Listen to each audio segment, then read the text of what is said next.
पायल के ससुराल में पायल का पति ऋषभ, सास ससुर, एक कुंवारी नंद कनक और एक शादीशुदा नंद थी जो उसी शहर में रहती थी।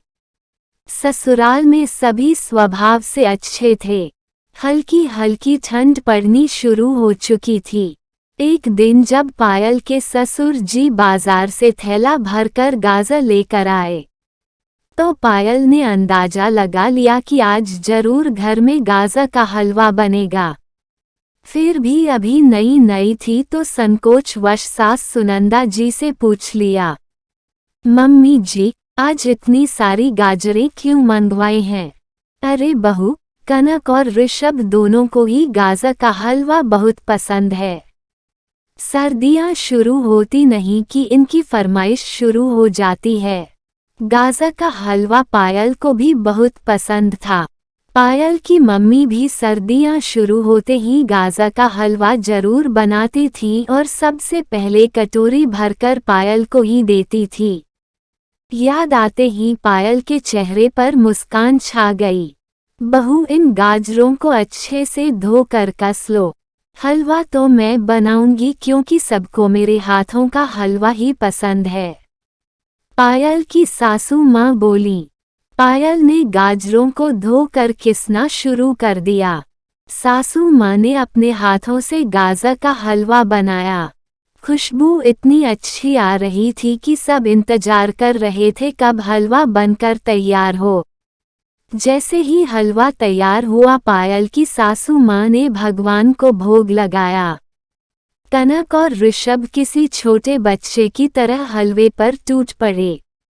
सुनंदा जी ने एक बड़ा डब्बा भरकर एक तरफ रख दिया और ऋषभ से बोली, बेटा जब दुकान पर जाओ तो अपनी दीदी के यहाँ ये हलवे का डब्बा पकड़ाते जाना, जवई बाबू को गाजर का हलवा बहुत पसंद है। बेचारी रागिनी तो छोटे छोटे बच्चों के साथ जल्दी से बना भी नहीं पाती। ठीक है माँ, ऋषभ बोला। पायल अब दोपहर के खाने की तैयारी करनी थी।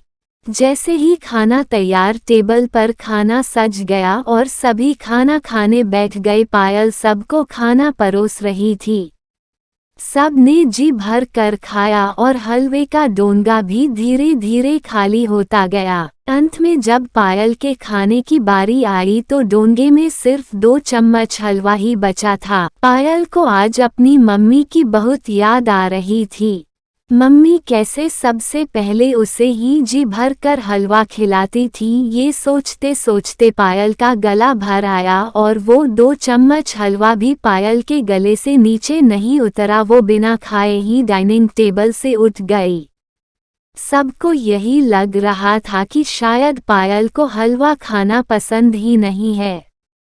कुछ दिनों बाद जब पायल का अपने मायके जाने का प्रोग्राम बना तो वो बहुत खुश थी। पायल की माँ और भाभी ने पायल के पसंद की सारी चीजें बनाई थीं।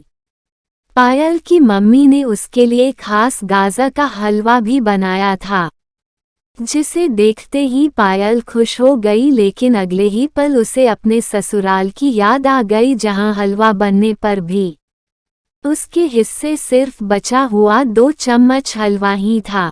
सब खाने के लिए बैठे थे और पायल की भाभी खाना परोस रही थी।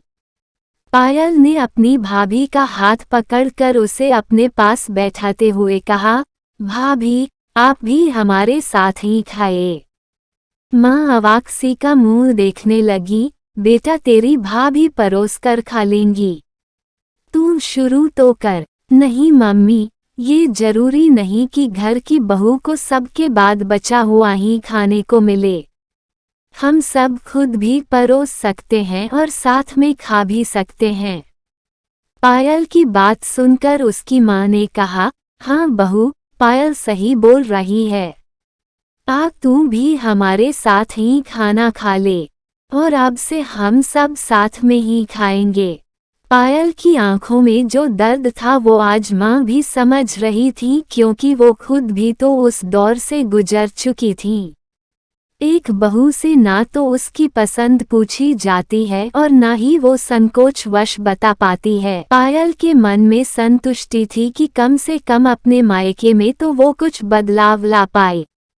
क्या पता धीरे धीरे उसके ससुराल वालों को भी इस बात का एहसास हो जाए कि बहू को भी कुछ पसंद हो सकता है।